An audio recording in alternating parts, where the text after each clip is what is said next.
The national debt of the United States now stands at $40 trillion, and today lawmakers in both parties stood up, called it unsustainable, and did nothing about it. That's story one. Story two. The Associated Press reports investigators examining foes of Donald Trump are now seeking interviews about the search of Mar-a-Lago on the same day agents seized devices from former Congressman Eric Swalwell. Also today, more than 2,300 Mexicans deported not to Mexico, but to Guatemala and Honduras. An FBI case against a New York woman accused of plotting to bomb a state capitol and kill lawmakers. A second polling firm accused of falsifying data, this time in Florida. And one state quietly refusing to follow a presidential order on childhood vaccines. 6 stories about money and power. Stay to the end, because the last one decides what happens in your kid's school. $40 trillion. That is where the United States national debt now stands, according to the Associated Press. And on Capitol Hill, the reaction was less a plan than a collective sigh. The Hill reports that lawmakers in both parties are sounding the alarm over the $40 trillion debt, while openly lamenting Congress's own inability to meaningfully confront a problem that has grown increasingly difficult to ignore. Here is the split that keeps the number climbing. The Hill says Republicans have frequently pointed to federal spending and entitlement programs as the main drivers. Democrats have emphasized a different set of causes. Both parties, the Hill notes, have spent years trying to tackle the rising debt. Years, plural, and the total is now $40 trillion. Why care about a number that abstract? Because debt is not a scoreboard, it is a bill that has to be serviced, and the market that finances it sets the rates that price your mortgage, your car loan, and your credit card. That market is jumpy right now. The Associated Press reports that an alarmed bond market has already pushed the Trump administration to act again, and that renewed bond market worries knocked U.S. stocks lower. What is next? Watch the next spending fight, because this is the one number neither party can outrun. Reported by The Hill and the Associated Press. The Associated Press reports that investigators examining foes of Donald Trump are seeking interviews related to the search of Mar-a-Lago. That is, according to AP sources, meaning people familiar with the matter who were not authorized to speak publicly. Read the direction of that carefully, because it is reversed from what you remember. The Mar-a-Lago search was once the investigation aimed at Donald Trump.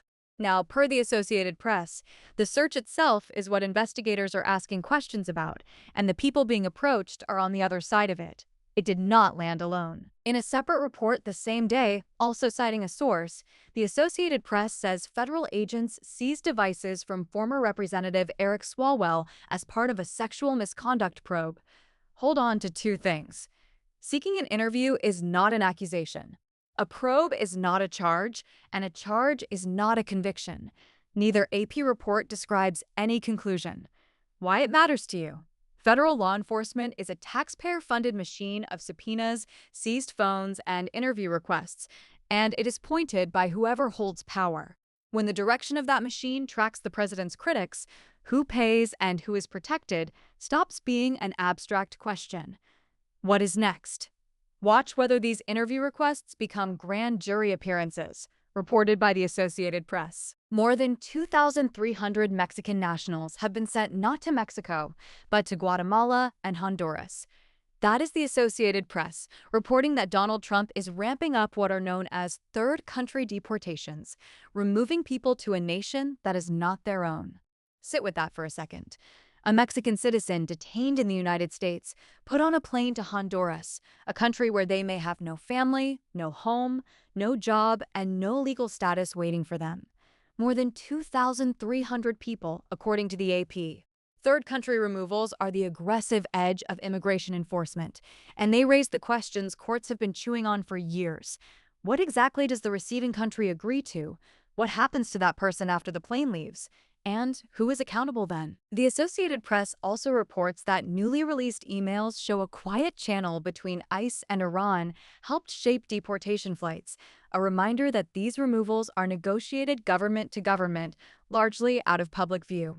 For your money, the flights, the detention beds, and the diplomatic arrangements are all taxpayer funded, and they sit inside the same federal budget everyone just called unsustainable.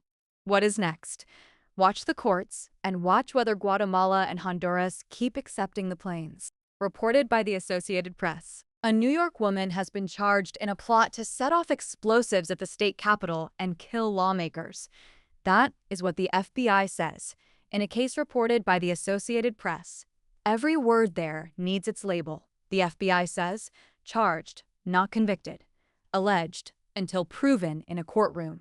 The Associated Press account does not include a response from the accused, and in the American system, she is presumed innocent unless prosecutors prove otherwise.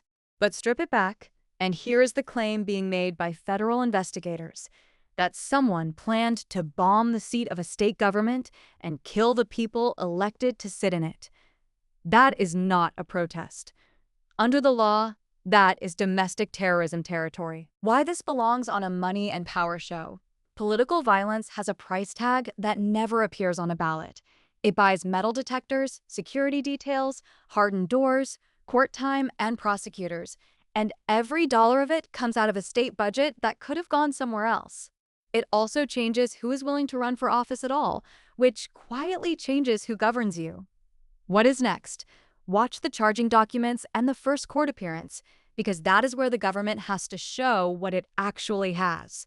Reported by the Associated Press. The numbers you are being shown about an election may simply be invented.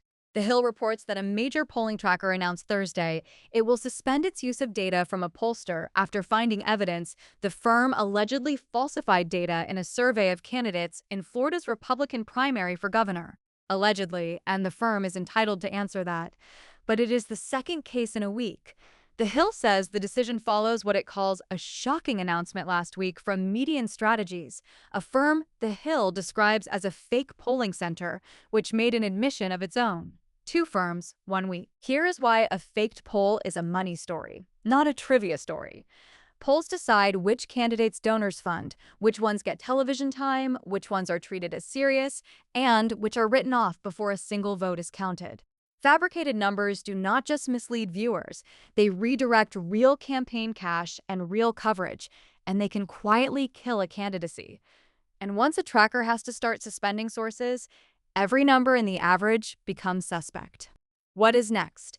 Watch whether other aggregators follow the suspension and whether anyone faces legal consequences rather than just a delisting. Check who conducted a poll before you believe it. Reported by The Hill. One state just said no. The Detroit Free Press reports that Michigan is holding the line on vaccines for children, despite an executive order from Donald Trump. In other words, the president signed an order pointed at childhood vaccination policy, and a state health apparatus responded by keeping its existing requirements in place. This is federalism doing exactly what it was designed to do, and it means the rules for your children can now depend on which side of a state line you live on. Context matters here. The Associated Press published a fact-check finding that Donald Trump made false claims as he signed the order urging revisions around childhood vaccines. That is the AP's assessment of the claims behind the policy, not ours. What it means for your household, school entry requirements, what your insurer covers without a copay, and which shots are stocked at your pediatrician all flow from these decisions. A patchwork of state rules also means a patchwork of protection, and outbreaks do not check state lines. Hospital bills and missed workdays are the invoice when coverage rates fall. What is next? Watch how many other states follow Michigan's example, and whether federal officials try to attach funding conditions to force the issue. Reported by the Detroit Free Press and the Associated Press. Watch 2 things tomorrow: whether any of those investigative interview requests turn into grand jury subpoenas, and whether more states line up behind Michigan on childhood vaccines. But here's our question for you.